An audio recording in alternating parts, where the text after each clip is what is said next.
Hello good morning students, all of you. तो हमारा chapter चल रहा था गॉस लॉ। गॉस लॉ के अंदर 2 लेक्चर हो चुके थे, तो अब थर्ड लेक्चर है गॉस लॉ का, लेक्चर नंबर 3। इसके अंदर पढ़ना क्या है हमें एक्चुअल में। अब हमारा स्टार्ट हो रहा है गॉस लॉ कि गॉस का नियम क्या होता है, क्या है गॉस या गाउस का नियम। हमने प्रीवियस क्लास के अंदर फाई ई बराबर क्या पढ़ा था, all integration of EDA cos theta, अर्थात विद्युत क्षेत्र में स्थित किसी भी काल्पनिक बंद पृष्ठ से गुजरने वाला जो विद्युत फ्लक्स है वो क्या है एक्चुअल में, नंबर ऑफ लाइंस या electric lines which passes through any infinitesimal area. यदि हम कह रहे थे कि हमारे पास में ये कोई क्रॉस सेक्शनल एरिया है, उससे निकलने वाली जो विद्युत बल रेखाओं की संख्या है वो किसके बराबर थी, फाई के बराबर थी। ये इस बात को मान के चल रहे थे हम। तो एक्चुअल में विद्युत क्षेत्र किसकी वजह से प्रेजेंट था, किसी भी पृष्ठ पर उपस्थित आवेश, और उससे आवेश के कारण विद्युत क्षेत्र बन रहा है। विद्युत क्षेत्र से क्या निकल रहा है, विद्युत फ्लक्स। तो गाउस ने क्या बोला कि स्थिर वैद्युतिकी में किसी भी काल्पनिक बंद पृष्ठ से निकलने वाला जो विद्युत फ्लक्स होता है तथा उस काल्पनिक बंद पृष्ठ पर जो आवेश होता है, इन दोनों में जो संबंध होता है वो किसने बताया था, गाउस ने बताया था। किसने बताया था, गाउस ने। वही बात आ रही फिर कि किसी भी काल्पनिक स्थिर वैद्युतिकी में किसी भी काल्पनिक बंद पृष्ठ पर कोई आवेश है, पृष्ठ पर परिबद्ध आवेश है। मान लीजिए हमारे सामने कोई पृष्ठ है, इस पर परिबद्ध आवेश का मतलब है पृथक्कृत आवेश। यदि इस वस्तु ने जितना आवेश को ले रखा है, ये इस पर आवेश की उपस्थिति है, इसके कारण कितना विद्युत क्षेत्र है ई, और उस विद्युत क्षेत्र में कितनी बल रेखाएं इस पृष्ठ से होकर गुजर रही हैं या इसकी सतह से गुजर रही हैं, इनके बीच का संबंध किसने दिया था, गॉस ने दिया था। इसलिए इस नियम को कहते हैं गॉस का नियम। अब एक्चुअली क्या दिया था गॉस ने, ये देखिए।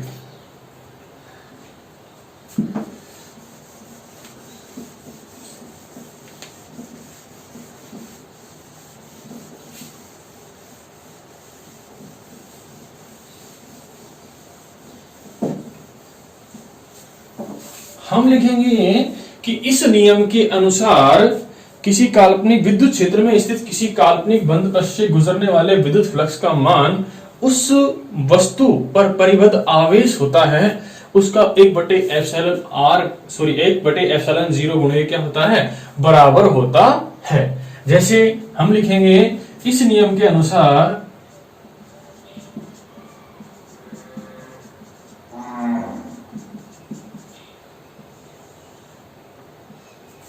विद्युत क्षेत्र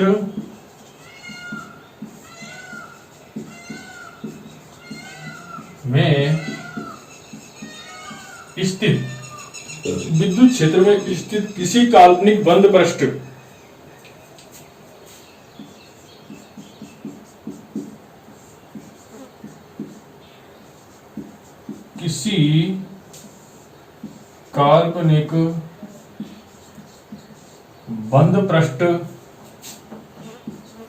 से निर्गत विद्युत फ्लक्स फाई ई का मान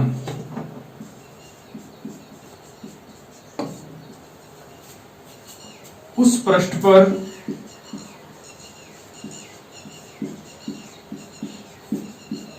परिबद्ध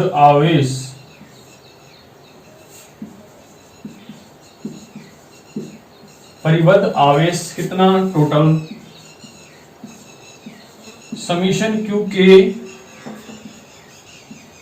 1/एप्सिलॉन 0 गुणा के बराबर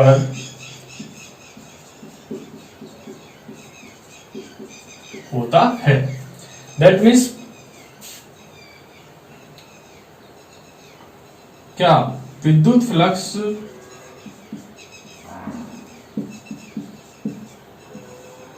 बराबर कितना, पृष्ठ पर परिबद्ध आवेश, क्या, पृष्ठ पर परिबद्ध आवेश,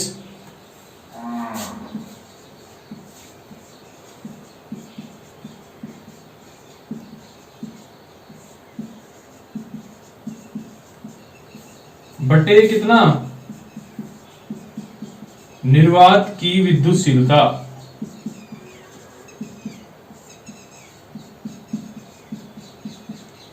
निर्वात की विद्युतशीलता फ्लक्स कितना होता है, फाई ई बराबर कितना, पृष्ठ पर परिबद्ध आवेश कितना है, समीशन क्यू, और कितना 1/एप्सिलॉन 0। ये क्या है, गॉस का स्टेटमेंट है। एक्चुअल में any types of body which consume total mass sorry total charge summation Q, तो इसका मान किस, परिबद्ध जो फ्लक्स होगा उससे निकलने जो फ्लक्स होगा, पासिंग फ्लक्स होगा वो कितना होता है, 1/एप्सिलॉन 0। किसका, उस वस्तु पर कितना आवेश परिबद्ध है।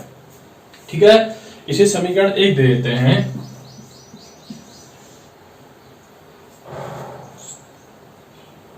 उतारिए, फिर इससे आगे बढ़ते हैं। इस नियम के अनुसार विद्युत क्षेत्र में स्थित किसी काल्पनिक बंद पृष्ठ से निर्गत विद्युत फ्लक्स फाई ई का मान उस पृष्ठ पर परिबद्ध आवेश समीशन क्यू के 1/एप्सिलॉन गुणा क्या होता है, बराबर होता है। विद्युत फ्लक्स का मान फाई ई बराबर पृष्ठ पर परिबद्ध आवेश निर्वात की विद्युतशीलता के गुणे के बराबर होता है। समीशन क्यू अपॉन एप्सिलॉन 0 क्या कहलाएगा, फाई ई। ये गॉस की थ्योरम है, ये गॉस की प्रमेय है। उसने स्टेटमेंट दिया था, क्या दिया था, विद्युत क्षेत्र में स्थित कोई काल्पनिक बंद पृष्ठ है, उस पर कितना आवेश है और उससे निकलने वाला जो विद्युत फ्लक्स है और निर्वात की जो विद्युतशीलता है, इन तीनों में जो संबंध होता है वो गॉस ने दिया था। तो हमने इस स्टेटमेंट के रूप में कवर कर दिया गया है। उतारिए,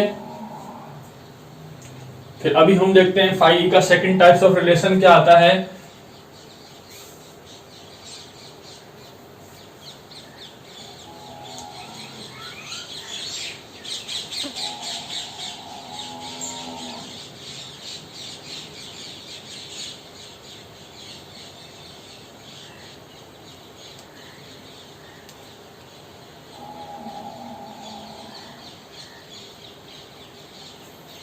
रफ कर देते हैं।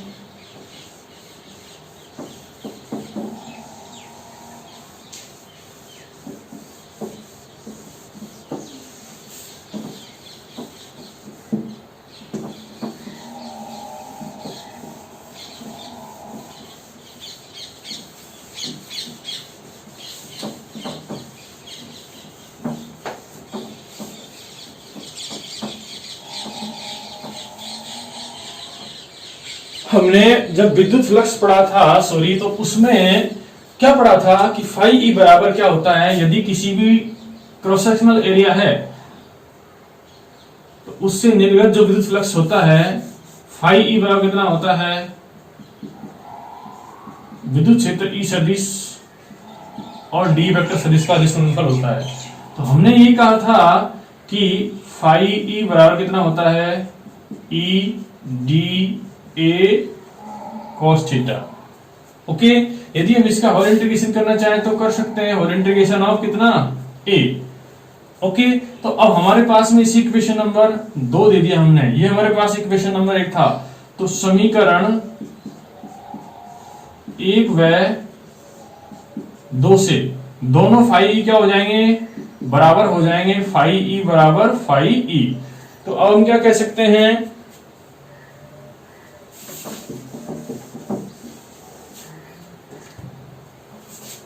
कि समीशन क्यू अपॉन कितना, एप्सिलॉन 0 बराबर कितना, whole integration of E D A cos theta. ये रिजल्ट आता है यदि हम दोनों फ्लक्सों की वैल्यू बराबर कर देते हैं तो हमारे पास में समीशन क्यू अपॉन एप्सिलॉन 0 बराबर whole integration of E D A cos theta आता है। Okay, note down.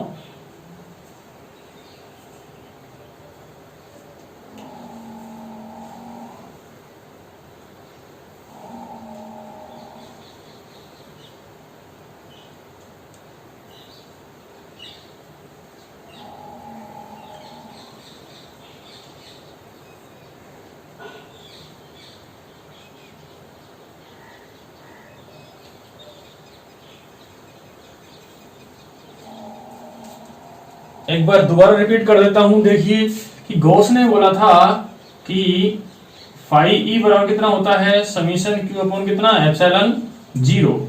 और जबकि हमने प्रीवियस क्लास के अंदर फाई ई का डेफिनेशन क्या पढ़ा था, फाई ई बराबर whole integration of E D A cos theta. Equation both are same. यदि we can say that summation cube upon epsilon zero is equal to whole integration of E D A cos theta, तो it is final result. We combine both equations. यदि हमने दोनों equations को equivalent रख दिया गया है तो हमारे पास में फाइनल रिजल्ट क्या आता है, summation Q upon epsilon zero बराबर whole integration of E D A. यहाँ पर समीशन क्यू क्या है, किसी जो पृष्ठ है उस पर टोटल परिबद्ध जो आवेश है उसको प्रदर्शित करता है कौन, समीशन क्यू। तो इसे लिख सकते हैं हम कि समीशन क्यू क्या है, बंद पृष्ठ में परिबद्ध आवेशों की बीजगणितीय को प्रदर्शित करता है। समीशन क्यू बराबर बंद पृष्ठ पर परिबद्ध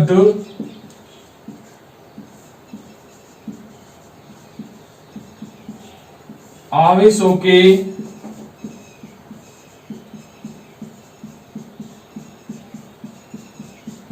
बीजगणितीय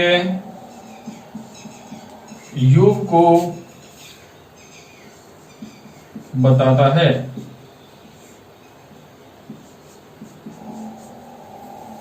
बंद पृष्ठ पर परिबद्ध आवेशों के बीजगणितीय योग को बताता है समीशन क्यू। अब इंपॉर्टेंट पॉइंट पढ़ेंगे हम किसके, गाउस लॉ के इंपॉर्टेंट पॉइंट पढ़ेंगे, जिसमें गॉसियन पृष्ठ से निर्गत विद्युत फ्लक्स होता है, गॉसियन पृष्ठ में प्रवेशित फ्लक्स का बीजगणितीय योग कुल विद्युत फ्लक्स के बराबर होता है। दैट मींस यदि हमने माना, आप इस चीज को प्रेफर करना नोट से, इंपॉर्टेंट जो पॉइंट्स है वो, जैसे हम कह रहे हैं कि नंबर पॉइंट एक क्या है हमारा, ये फ्लक्स है, इससे निर्गत जितना फ्लक्स होगा वो आउट फ्लक्स के बराबर होगा। आपको पता होना चाहिए कि मान ली मैंने ये पृष्ठ माना कितना, ए बी पृष्ठ मान दिया है, इससे जितनी बल रेखाएं निकल रही है, जितनी प्रवेशित कर रही है उतनी ही निकल रही है। तो ये हमारे पास कुल फ्लक्स को बताएगी। ये नंबर एक हो गया। तो मैं रफ करता हूं, फिर दोबारा लिखते हैं।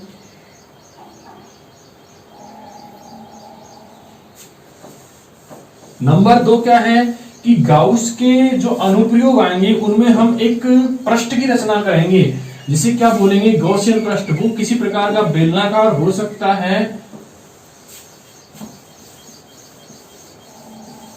किसी भी शेप का हो सकता है।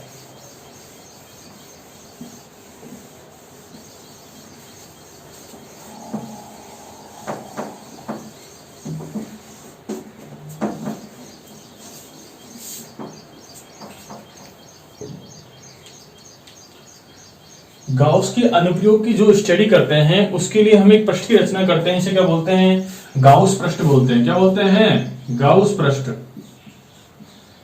ये बेलनाकार हो सकता है आपके सामने, गोलाकार हो सकता है, लंबाई के अकॉर्डिंग भी हो सकता है, आयताकार हो सकता है।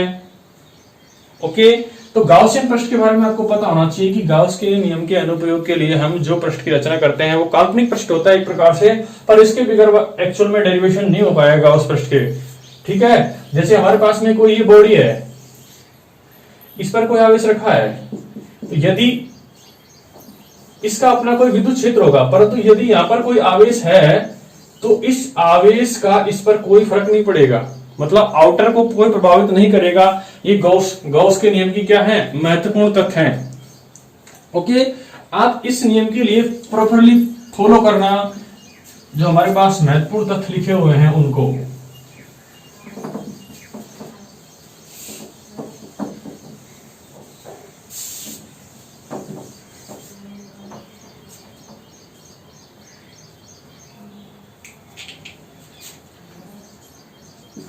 यदि किसी गाउस पृष्ठ से कोई आवेश नहीं है, दैट मीन्स किसी भी गाउस पृष्ठ पर, जैसे मान लीजिए मेरे पास ये कोई पृष्ठ है, ओके, इस पर कोई चार्ज नहीं है। यदि चार्ज ही नहीं होगा तो फ्लक्स कहां से आएगा, तो फाई ई का मान कितना हो जाएगा, जीरो, क्योंकि फाई ई बराबर कितना होता है, समीशन क्यू अपॉन कितना होता है, एप्सिलॉन जीरो। यदि हम कहें कि हमारे पास में समीशन क्यू का मान कितना है, जीरो, यदि इस पृष्ठ पर आवेश को जोड़ कितना आ रहा है, जीरो, तो फाई ई कितना हो जाएगा, जीरो हो जाएगा। ये भी एक गाउस के नियम का महत्वपूर्ण तथ्य है। यदि किसी बंद पृष्ठ में परिबद्ध आवेश शून्य है तो पृष्ठ से संबद्ध विद्युत फ्लक्स भी क्या होगा शून्य। यदि हम कहें कि यदि किसी पृष्ठ से परिबद्ध आवेश समेशन Q का मान 0 है तो इस पृष्ठ से परिबद्ध जो फ्लक्स होगा या निर्गत जो फ्लक्स होगा उसका मान भी कितना होना चाहिए, शून्य ही होगा। यह भी एक इंपॉर्टेंट पॉइंट है, किसके लिए, गाउस के नियम के लिए। लिखना आपने इस चीज को नोट से लिख लेना है, सेम जो आपको कॉपी प्रोवाइड कराई गई है उसको यहां से लिख लेना है। बट मेरा काम है इस चीज को एक्सप्लेन करना कि ऐसा क्यों हो रहा है कि यदि किसी भी पृष्ठ पर परिबद्ध आवेश का मान शून्य है तो निर्गत जो फ्लक्स होगा उसका मान 0 कैसे है। रिपीट अगेन, हम कह रहे हैं कि हमारे पास समीशन Q बराबर कितना दिया हुआ है 0, और हम निर्गत फ्लक्स की परिभाषा से क्या पढ़ते हैं कि फाई ई बराबर समीशन Q अपन कितना होता है एप्सिलॉन 0। यदि समीशन Q का मान कितना दिया हुआ है 0 है तो हमारे फॉर्म में फाई ई का मान कितना हो जाएगा 0 हो जाएगा। अर्थात यदि किसी पृष्ठ पर परिबद्ध आवेश का मान शून्य आ रहा है तो उस पृष्ठ से निर्गत विद्युत फ्लक्स का मान भी क्या होगा, शून्य ही होगा। ये गॉस के नियम का इंपॉर्टेंट बिंदु है या इंपॉर्टेंट बात है। नेक्स्ट देखिए, गाउस के नियम व्युत्क्रम वर्ग के नियम का पालन करता है, क्योंकि हमें पता है आगे पढ़ेंगे हम डेरिवेशन के अंदर कि जब कूलॉम के नियम से गाउस के नियम की व्युत्पत्ति पढ़ेंगे तो एक्चुअल में उसके अंदर हम KQ/R² का इस्तेमाल करेंगे। हम कह रहे हैं कि वहां पर व्युत्क्रम वर्ग का नियम लगता ही लगता है। यह भी एक इंपॉर्टेंट बात है किसकी, गाउस के नियम की। गॉसियन पृष्ठ के बाहर स्थित आवेशों का पृष्ठ पर भीतर कोई प्रभाव नहीं पड़ता है। जैसे मैंने बताया था, जैसे आपके सामने यदि एक गॉसियन पृष्ठ यह है प्लस प्लस, इस पर कोई आवेश है, यदि इस पृष्ठ से कोई बाहरी आवेश उपस्थित है तो इस गॉसियन पृष्ठ को कोई इफेक्ट नहीं करेगा। ये किसके अंदर आता है, गॉस लॉ के अंदर आता है। ये बात क्लियर होनी चाहिए। अगला टॉपिक क्या हो, अगला बिंदु क्या है, गाउस का नियम केवल स्थिर बिंदु आवेशों के लिए ही लागू होता है। गाउस का नियम केवल स्थिर बिंदु आवेशों के लिए ही लागू होता है। The Gauss law is valid for a only point charge. Clear है। तो हमने गाउस के नियम के जो प्रयोग पढ़े, गाउस का नियम पढ़ा, उसके महत्वपूर्ण बिंदु जो पढ़े वो सब समझ में आ गए होंगे। मेरा मानना है आपको कि मैंने गाउस के नियम की परिभाषा बताई है, ठीक है, उसके महत्वपूर्ण बिंदु बताए थे। क्या कि यदि समीशन Q क्या करता है, पृष्ठ से परिबद्ध आवेश को प्रदर्शित करता है। ओके, सेकंड नंबर क्या बताया था कि गाउस की जो पृष्ठ होती है या किसी काल्पनिक बंद पृष्ठ में जितना फ्लक्स प्रवेशित होता है उतना ही निर्गत होता है। यदि ये बल रेखा यहां से निकल रही है तो निकलने वाली प्रवेशित फ्लक्स किसके बराबर होगा, निर्गत के फ्लक्स के बराबर होगा। अगला क्या बताया था कि हमारे पास में गाउस के अनुप्रयोग में एक काल्पनिक पृष्ठ की रचना करते हैं जिसका कहते हैं गाउस पृष्ठ कहते हैं। ये अकॉर्डिंग टू सिचुएशन गोलाकार हो सकता है, बेलनाकार हो सकता है, आयताकार हो सकता है, ठीक है। फिर अगला क्या बताया था हमने कि यदि किसी भी काल्पनिक बंद पृष्ठ पर परिबद्ध आवेश का मान शून्य होता है तो उस पर जो निर्गत फ्लक्स होता है उसका मान कितना होता है, शून्य होता है।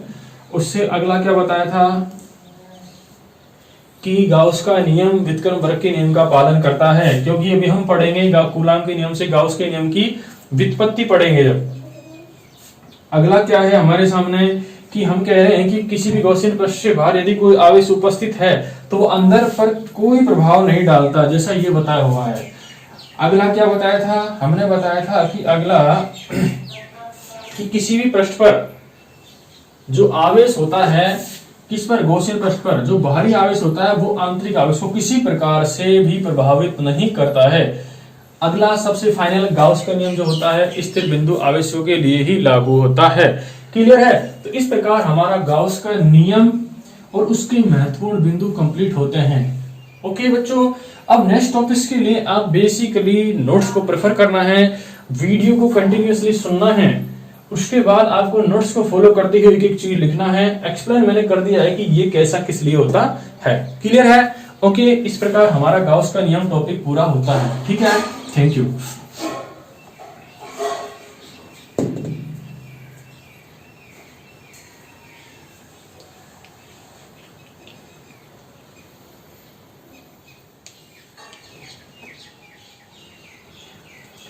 Good morning.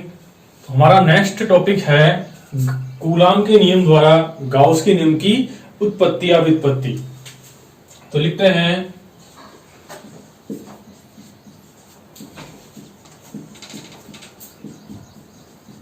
कूलाम के नियम से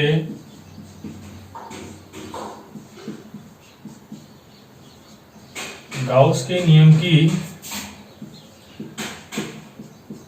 उत्पत्ति या व्युत्पत्ति या निष्पत्ति, कुछ भी कह सकते हैं।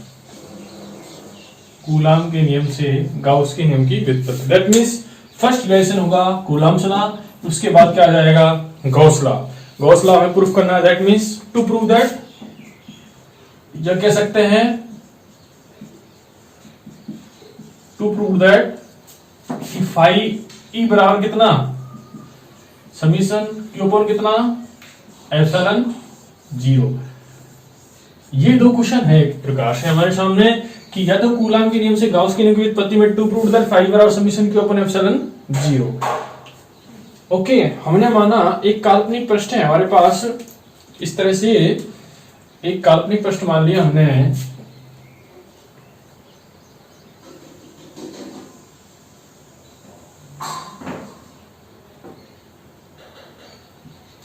एक संपूर्ण काल्पनिक पृष्ठ मानते हैं जिसका क्षेत्रफल कितना मानते हैं हम, a मानते हैं। कितना मानते हैं, a मानते हैं। एक बंद पृष्ठ माना, बंद पृष्ठ क्या है, a है। इस बंद पृष्ठ a के अंदर एक प्लस क्यू आवेश स्थित होगा, इस तरह से एक प्लस क्यू आवेश है बिंदु O पर। ये बिंदु O है, यहां पर कितना है, प्लस क्यू आवेश स्थित है, इस तरह से।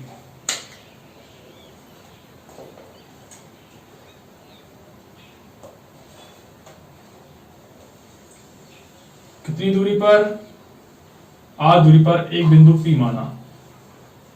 ओके, इस तरह से।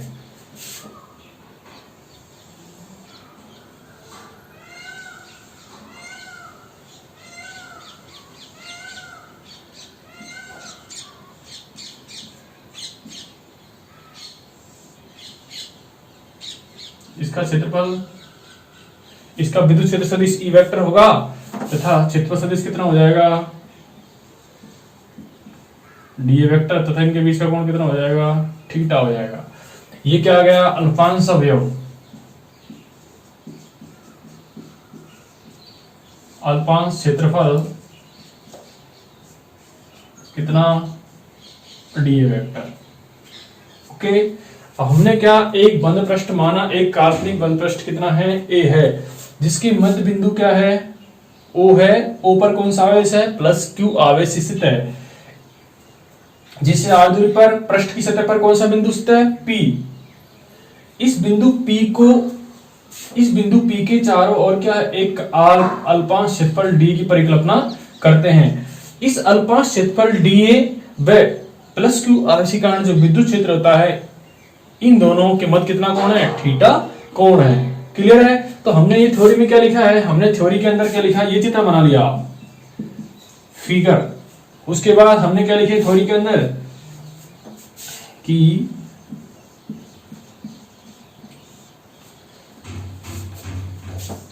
थ्योरी लिखी है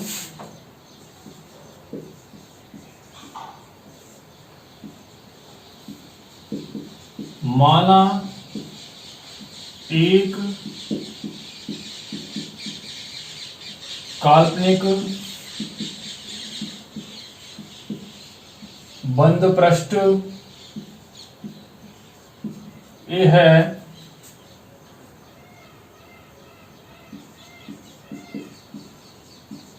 जिसके मध्य बिंदु O पर प्लस क्यू आवेश स्थित है। क्या है बच्चों, प्लस क्यू आवेश स्थित है। प्लस क्यू आवेश से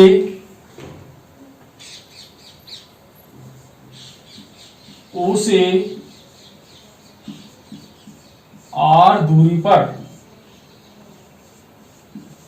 पृष्ठ पर एक बिंदु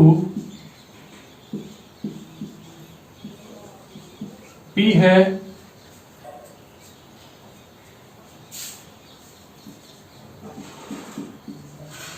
जो कि अल्पांश क्षेत्रफल डीए वेक्टर का मध्य बिंदु है। ओके थ्योरेटिक आपने जैसा ड्रा किया है वैसा का वैसा थ्योरेटिकल पोर्शन आपको यहां लिख देना है। एक काल्पनिक बंद पृष्ठ है ए, ओके, जिसका एक मध्य बिंदु क्या माना हमने, ओ माना। ओ से आर दूरी पर एक बिंदु पी लिया, यहां पर एक अल्पकांश क्षेत्रफल डी की परिकल्पना करी, तो बिंदु पी कहां चला गया, मध्य में। इसलिए हमने क्या लिखा है कि अल्पकांश क्षेत्रफल डी का मध्य बिंदु क्या है, पी है। बिंदु पी पर प्लस क्यू आवेश के कारण हमें आर दूरी पर विद्युत क्षेत्र की तीव्रता का मान ज्ञात करना है। ई बराबर कितना आएगा, के क्यू अपॉन आर स्क्वायर, ये माना जाएगा इसके कारण। जबकि इससे डीए क्षेत्रफल से प्लस क्यू आवेश के कारण जो बल रेखाएं निकलेंगी डी फाई ई, उसका मान कितना आएगा, whole integration of E D A cos theta. कह सकते हैं हम कि ई वेक्टर और डीए वेक्टर का जो अदिश गुणनफल होगा वो इस अल्पकांश क्षेत्रफल से निर्गत विद्युत फ्लक्स के मान के बराबर होगा। तो अब हमें थ्योरी लिख दी है, अब हमें प्रूफ लिखना है। क्या लिखना है, प्रूफ लिखना है। तो लिख लीजिए,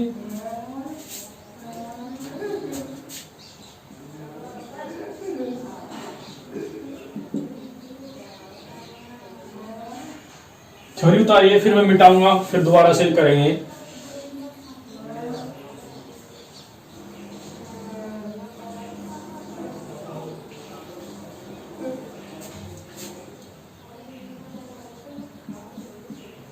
बिंदु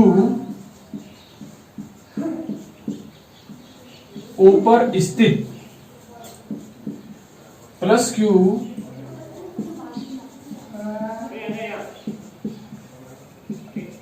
आवेश के कारण, प्लस क्यू आवेश के कारण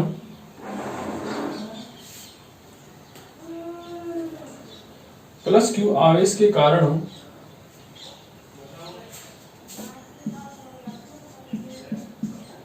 आर दूरी पर बिंदु पी पर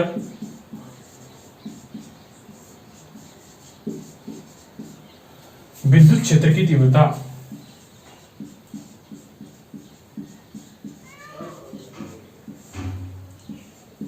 E बराबर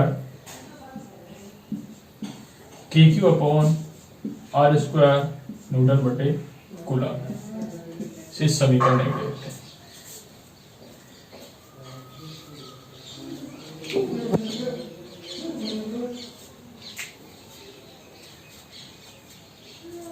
अब क्या करेंगे, नेक्स्ट हमारे पास होल इंटीग्रेशन ऑफ ईडीए वाली टर्म्स आएगी, तो हम कहेंगे अल्पकांश क्षेत्रफल डीए से निकलने वाला जो निर्गत विद्युत फ्लक्स होगा उसका मान ये होगा।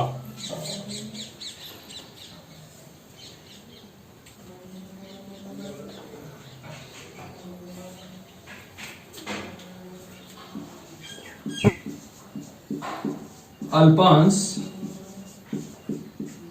क्षेत्रफल डी वेक्टर तथा विद्युत क्षेत्र सदिश ई वेक्टर के मध्य बना कोण कितना है, थीटा है।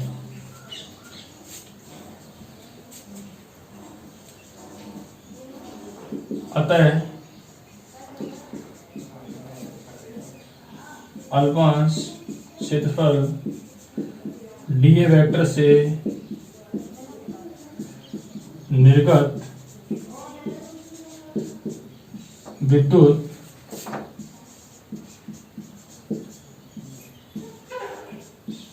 फ्लक्स का मान उतारे यहां तक, फिर ऊपर से मिटाते हैं, फिर लिखते हैं।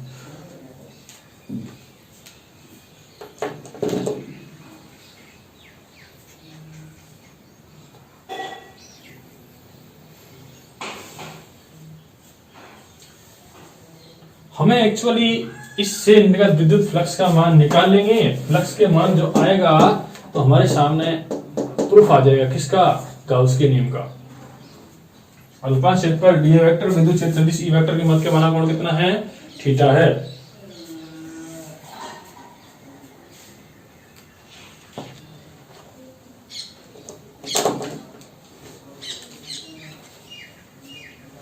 रफ कर देते हैं।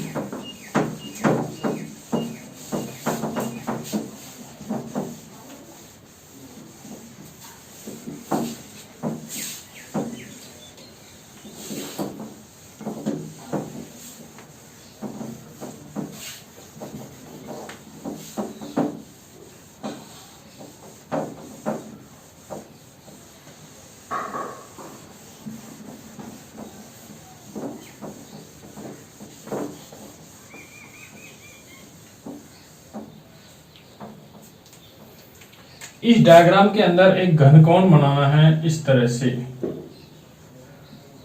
D omega. ये ठोस घनकोण होता है। क्या होता है? ठोस घनकोण। अब देखिए, हम कह रहे हैं अल्पकांश क्षेत्रफल डी ए वेक्टर से निर्गत विद्युत फ्लक्स का मान कितना आएगा? डी फाई बराबर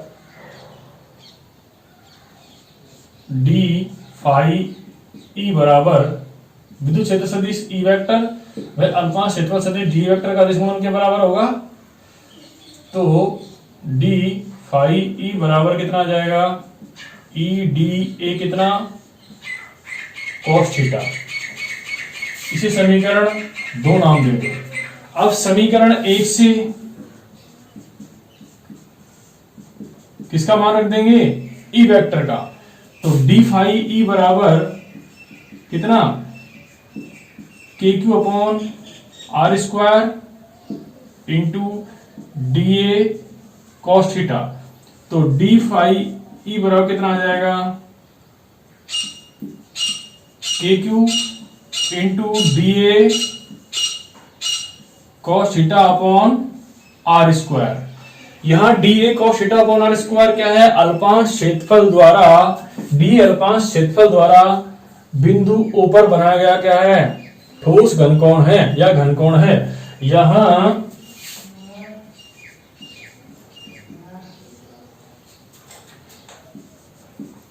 D A cos theta upon R square, इसे प्रेजेंट करेंगे डी ओमेगा से।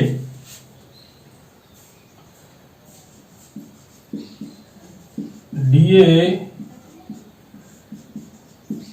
अल्पांश क्षेत्रफल द्वारा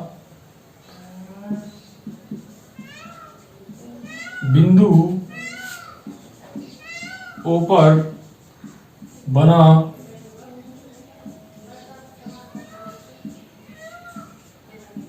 घनकोण है।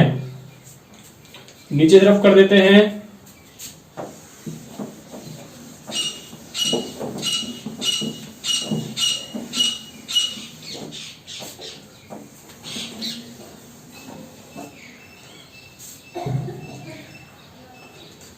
तो डी फाई बराबर के क्यू अपॉन कितना लिखेंगे? D omega. अब हम कुल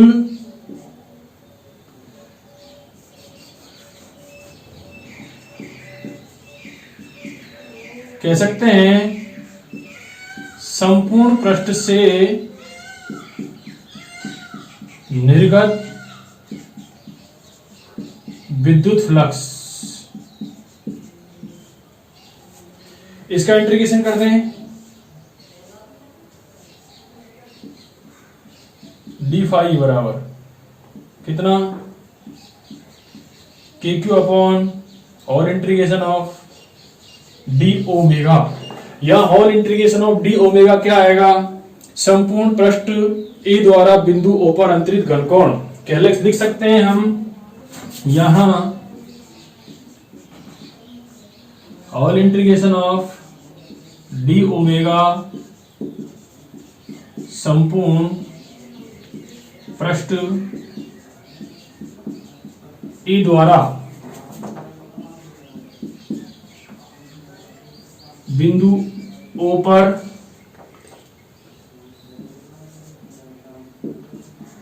आंतरित घनकोण, आंतरित घनकोण जिसका मान होगा हमारे सामने all integration of D omega बराबर कितना? 4 पाई। कितना हो जाएगा 4 पाई।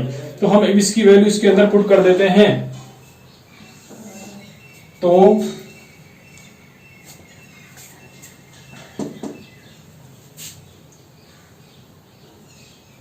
All integration of D phi E बराबर K Q upon whole integration of D omega. ये कितना बन जाएगा फाई ई बराबर के क्यू इंटू कितना 4 पाई। तो फाई ई बराबर के का मान 1 अपॉन कितना 4 pi epsilon 0 into Q into 4 पाई। इस 4 पाई से 4 पाई कट गया, तो समीशन ई बराबर कितना आ गया क्यू अपॉन एप्सिलॉन 0। इसे समीशन लगा सकते हैं, एंस प्रूफ। इस प्रकार पूरा सिद्ध हो जाएगा। हो सकता है आपके नोट्स में भी लेंथी मेथड फॉलो किया गया है, आप इस मेथड को फॉलो करना, आपको बिल्कुल इजी नजर आएगा। ये डेरिवेशन बिल्कुल इजी, बिल्कुल इजी वे में नजर आएगा ये आपको।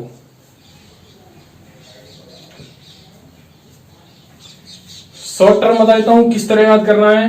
प्लस क्यू के कारण बिंदु पे और विद्युत क्षेत्र की तीव्रता निकालेंगे, ई बराबर K Q upon R square आता है। ठीक है, लिख लिया। फिर हमारे पास में निर्गत विद्युत फ्लक्स किससे निकलेगा, फाई डी फाई जो निकलेगा वो क्षेत्रफल अल्फा क्षेत्रफल डी है उससे निकलेगा। तो फाई ई बराबर ईडीए, फाई ई बराबर ईडीए कॉस थीटा। ठीक है, यहां से क्या मान किया के क्यू अपॉन आर स्क्वायर का मान पुट कर दिया। जब हमने 11th क्लास के अंदर पढ़ाया था आपको ठोस घनकोण, दोबारा रजिस्टर खोल को देखना, आपको एक डेफिनेशन लिखी मिलेगी क्लियर। तो उसकी जगह डी ओमेगा लिखवाया था आपके फर्स्ट चैप्टर के अंदर, वहां की जगह रख दिया अल्फा क्षेत्रफल द्वारा बिंदु ओ पर जो अंतरित कोण है डी ओमेगा घनकोण है, ठोस घनकोण है। ठीक है, उसका मान ये पुट कर दिया। अब हमने डी ओमेगा लिखा। अब संपूर्ण पृष्ठ से यदि इस अल्पांश से जो क्षेत्रफल, अल्पांश क्षेत्रफल से जो फ्लक्स निकल रहा होगा, यदि मैं इसका पूरे का होल इंटीग्रेशन कर देता हूं, तो इस पूरे पृष्ठ से निर्गत विद्युत फ्लक्स के मान को मैं कैलकुलेट कर सकता हूं, उसकी गणना कर सकता हूं। तो हमारे पास में हमने D omega whole integration of D omega को इंटीग्रेट किया। डी ओमेगा क्या है, संपूर्ण पृष्ठ द्वारा, पृष्ठ ए द्वारा बिंदु ओ पर अंतरित घनकोण। अब इस पूरे पृष्ठ द्वारा इस तरह से बिल्कुल कोण बनेगा किस पर, बिंदु ओ पर। जैसे तरबूज को काटते हैं गोल गोल, बीच में से चाकू से फेर के मारते हैं, उस तरह से पूरे पृष्ठ द्वारा बिंदु ओ पर घनकोण आएगा। तो उसका मान कितना होगा 4 पाई। 4 पाई आ गया। इस 4 पाई की वैल्यू किसकी पुट कर दी, डी ओमेगा की जगह 4 पाई के का मान 1/4 पाई एप्सिलॉन 0 होता है। 4 पाई से 4 पाई कैंसिल कट गया, तो हमारे पास कितना आ गया फाई ई बराबर समीशन क्यू अपॉन एप्सिलॉन 0। तो यही तो हमने लिखवाया था, to prove that phi E बराबर समीशन क्यू अपॉन एप्सिलॉन 0। तो ये प्रूफ हो गया। इस प्रकार कूलाम का नियम से लेके चले थे, कूलाम के नियम से गाउस के नियम की क्या हो गई, व्युत्पत्ति अर्थात प्रूफ हो गया। ठीक है, ओके, थैंक यू। और कोई प्रॉब्लम है तो मुझे कमेंट कर देना। ठीक है, ओके, थैंक यू।